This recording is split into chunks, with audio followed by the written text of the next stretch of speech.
तर संजय राऊत यांनी सांगितल्याप्रमाणे विशाल पाटलांसंदर्भात कोणताही प्रस्ताव आमच्यापर्यंत आला नाही असं विश्वजित कदम यांनी स्पष्ट केलंय। तर काँग्रेसमधील नेत्यांची भूमिका वेगळी आहे। कोल्हापूरच्या बदल्यामध्ये सांगली लढावी अशी चर्चा झाल्याचं संजय राऊत यांनी म्हटलंय। काँग्रेस हा मोठा राष्ट्रीय पक्ष असल्यामुळे ते 5-5, 6-6 लोक जागा वाटपामध्ये असतात आणि प्रत्येकाच्या भूमिकामध्ये कधी कधी थोडाफार बदल असतो। पण हा निर्णय एकमताने झाला, अनेक निर्णय एकमताने झाले आणि जागा वाटपामध्ये आघाडी युतीमध्ये अशा प्रकारचे वाद मतभेद होत असतात। ते फार गांभीर्याने घ्यायची गरज नाही। मला असं वाटलं की आम्ही जागा लढावी, कोल्हापूरच्या बदल्यात सांगली लढावी। त्यानुसार वरिष्ठ पातळीवर चर्चा झाल्यावरती आम्ही हा निर्णय जाहीर केला।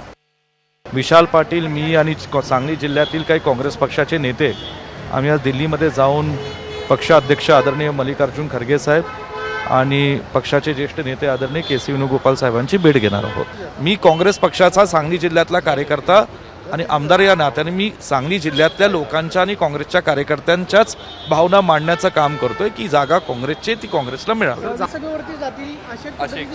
नाही, बघा, हा प्रस्ताव अजून काही आलेला नाही आणि तो वरिष्ठांना दिला असेल तर वरिष्ठांची आम्ही चर्चा करू। एबीपी माझा, उघडा डोळे बघा नीट।